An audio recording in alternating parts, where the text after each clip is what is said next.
The Runaways, as an idea, was created in 1975 in Los Angeles. It was here that Kim Foley met Kari Krom, who wrote lyrics with a street theme. Under the impression of the conversation, he decided to create a purely female ensemble of the same orientation. Just at that time, Krom joined a lineup led by guitarist Joan Jett and featuring drummer Sandy West. Foley immediately established custody of the trio. It soon became clear that Krom was a weak vocalist, and she was replaced in the lineup by Mickey Steele, who began to master the bass guitar as well. In the late fall of 1975, the trio recorded the demo Born to Be Bad. Steele left the lineup, and in her place came guitarist Lita Ford, who had been found through an ad. The vocalist was Cherie Curry, and the bassist was first Peggy Foster, who stayed in the band for a few weeks, and then Jackie Fox, who had previously played guitar. All the members of the quintet were barely out of their teens by the time it was formed.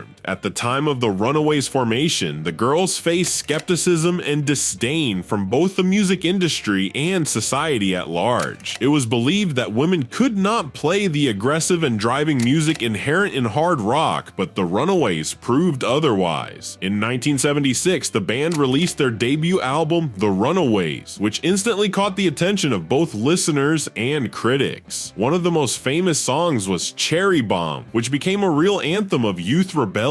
Bold lyrics, strong vocals, and dynamic guitar riffs reflected the spirit of the time, the desire for freedom, defiance, and energy of youth. Although the Runaways did not become immediate superstars in the US, they were a huge success in Japan. Performances in Tokyo drew crowds of fans, and their albums there sold in numbers that many in the US could only dream of. The group became one of the first all-female bands to capture foreign audiences and establish themselves on the world stage. The Runaways' musical style was a unique blend of hard rock and punk. Their music was filled with energy, rebellious motifs, and an expressiveness that went beyond the usual female image in rock music. Unlike most other female bands of the time, which were often seen as pop or decorative, the Runaways played real heavy music, with heavy guitar riffs, aggressive drums, and vocals that subverted stereotypes about the role of women in music.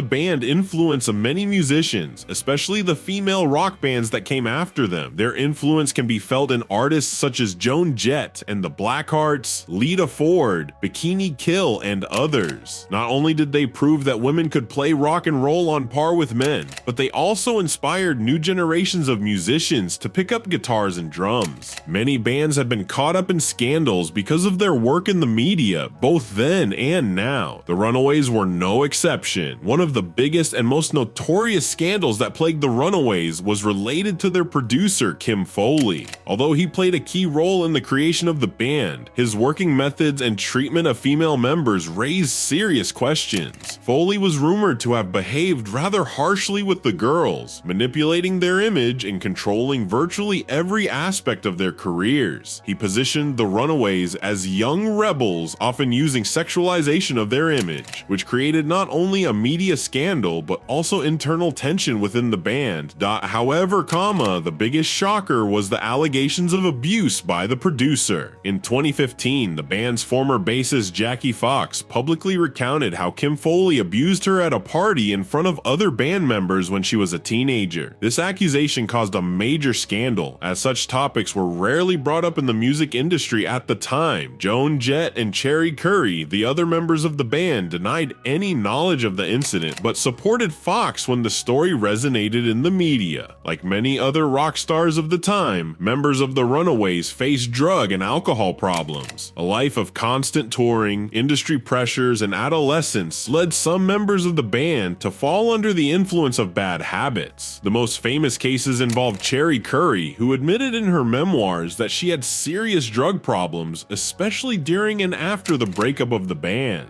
This was one of the reasons why she left the music industry for an extended period of time to deal with her health and overcome her addiction. After the Runaways broke up in 1979, the members continued their solo careers, but their relationship remained complicated. Joan Jett and Lita Ford took different musical paths, and their relationship remained strained due to creative differences dating back to the days of the Runaways. Lita Ford has spoken about the conflicts in the band many times in interviews, in particular that she found it difficult to collaborate with Joan Jett because of their different musical views. The band consisted of young, ambitious girls who were not only musicians but teenagers with their own personalities and ambitions. This often led to internal conflicts. The main disputes were between leaders Joan Jett and Lita Ford. Jett strived for a more punk aesthetic in music, while Ford was committed to classic hard rock and wanted to develop the band in that direction. In addition to this, problems also arose over creative control. Producers, including Kim Foley, often dictated how the band's music should look and sound, which caused resentment among the female members. Some girls felt they were being used more as a marketing product than as actual musicians. These disagreements created tension between the members, which eventually led to the breakup of the band in 1979. After the breakup of the Runaways, the members continued their solo careers, but their relationship remained complicated. Joan Jett and Lita Ford followed different musical paths, and their relationship remained strained due to creative differences dating back to the days of the Runaways. Lita Ford has repeatedly spoken in interviews about the conflicts in the band, in particular that she found it difficult to collaborate with Joan Jett because of their different musical views.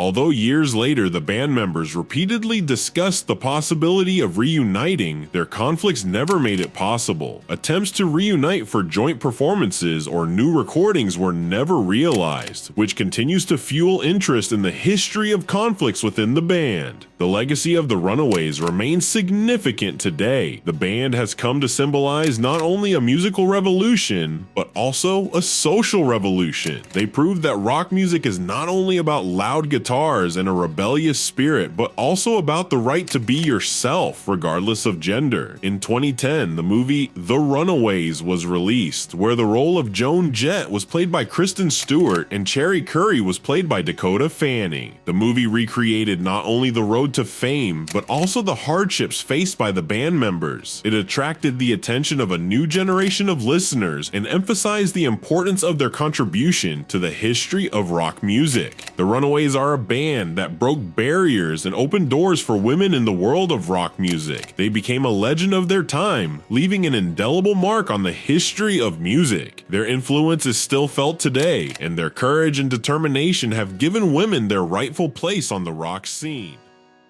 Hey, write in the comments, what was your favorite song by the Runaways? It will be very interesting to see who among the viewers is a real fan. And if you're wondering what Joan Jett's life has been like since leaving the Runaways, then click on the video that popped up on your screen.